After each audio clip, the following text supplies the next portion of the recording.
আসসালামু আলাইকুম দর্শক, আমি রাসেল ইব্রাহিম। বিশ্বের যেখানে আছেন সবাইকে আমি স্বাগত জানাচ্ছি।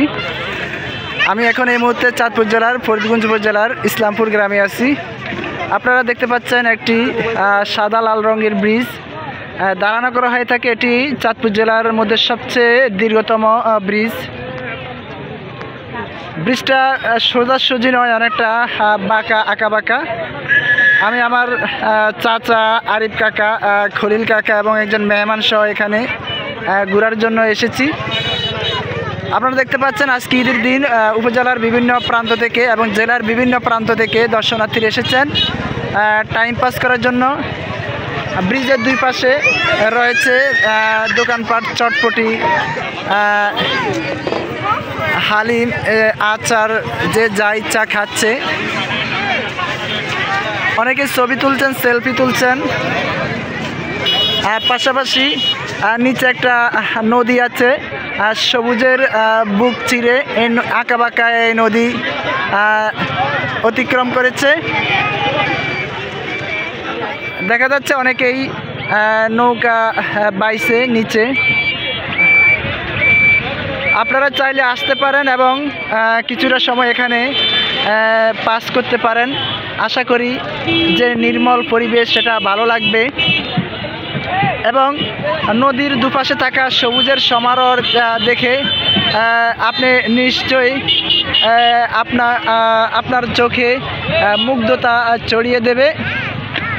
আপনারা চাইলে নৌকা নিয়েও ঘুরতে পারবেন প্রিয়জন কিংবা পরিবার পরিজন সহ।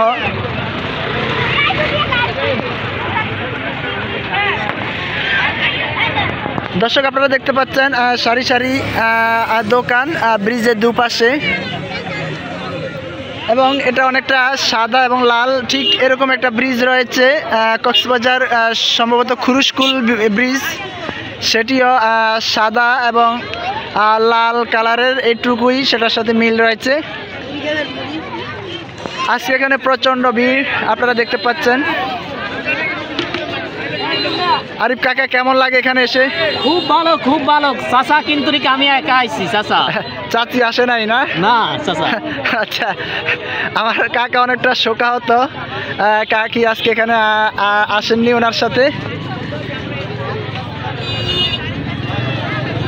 যাই হোক, যারা ফরিদগঞ্জ যারা আছেন, চাঁদপুরে আছেন, তারা অবশ্যই এই বৃষ্টি দেখে যাবেন, আপনাদের কাছে ভালো লাগবে। আমি একটু উপর থেকে দেখাচ্ছি।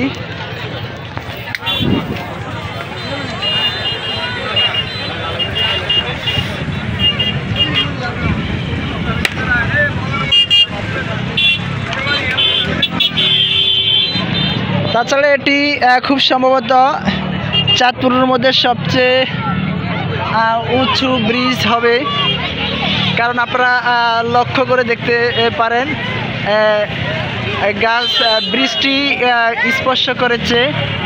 কিছু নারিকেল গাছ বা অন্যান্য বিভিন্ন গাছ রয়েছে, সেগুলো ব্রিজকেও স্পর্শ করতে পারেনি, অর্থাৎ কতটা উঁচু এই ব্রিজ হতে পারে।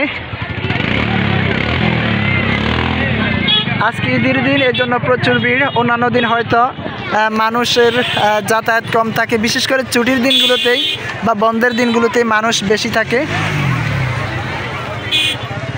নিচে দেখা যাচ্ছে কয়েকজন একটা নৌকা নিয়ে দুষ্টিমি করছেন, ডিঙ্গি নৌকা। পাশে ধান ক্ষেত দেখা যাচ্ছে, ধান বের হচ্ছে, হয়তো 1 মাস পরে আবার এগুলো কাটা শুরু হবে। আপনাদেরকে ধন্যবাদ জানাচ্ছি, আপনারা আসবেন, উপভোগ করবেন। আসসালামু আলাইকুম।